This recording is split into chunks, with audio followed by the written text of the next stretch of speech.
السلام علیکم، welcome to my channel curriculum activities.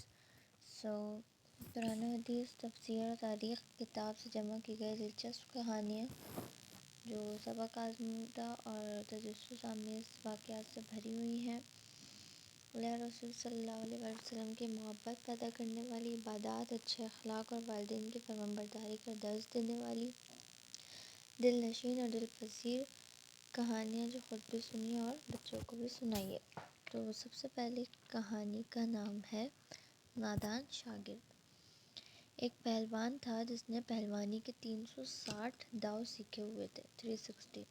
وہ ہر روز ان میں سے کسی ایک داؤ کے ساتھ کشتی کرتا تھا، لیکن اپنے شاگردوں میں سے ایک شاگرد کی طرف پہلوان کی توجہ چونکہ زیادہ تھی، اس لیے اس نے 300 یعنی 359 داؤ سکھائے تھے.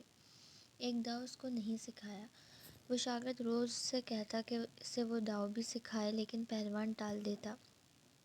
وہ شاگرد سیکھتے سیکھتے طاقتور اور پہلوانی میں ماہر ہو گیا.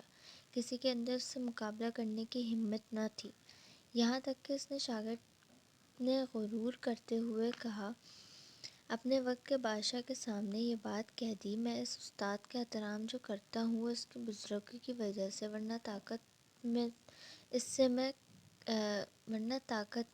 سے میں بھی کم نہیں ہوں اور پہلوانی کے فن میں اس کے برابر ہوں. بادشاہ کو یہ بات بہت بری لگی کہ ایک شاگرد اپنے استاد کی اس طرح توہین کرے. بادشاہ نے حکم دیا کہ اس کے استاد کے ساتھ اس کا مقابلہ کرایا جائے. چنانچہ ایک میدان تیار کیا گیا جس میں سب کے بیٹھنے کی گنجائش تھی. جس دن مقابلہ تھا اس دن بادشاہ کے تمام وزراء، درباری اور ملک کے تمام پہلوان حاضر تھے. وہ شاگرد مست ہاتھی کی طرح ایسی چال چلتے ہوئے میدان میں آیا کہ اگر اس کے سامنے پہاڑ بھی ہوتے تو اپنی جگہ سے اکھڑ جاتے.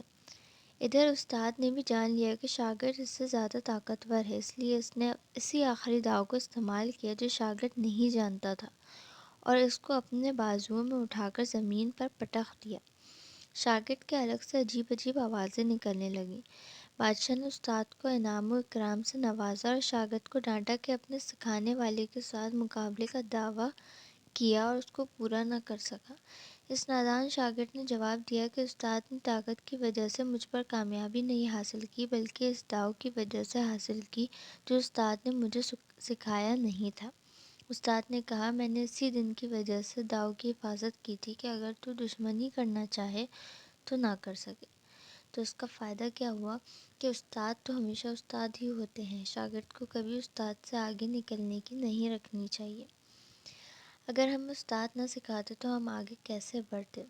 آپ جتنی بھی ترقی کر جائیں، اپنے استاد کی دل و جان سے قدر کریں اور ان کے سامنے اپنے آپ کو چھوٹا اور شاگرد ہی سمجھیں.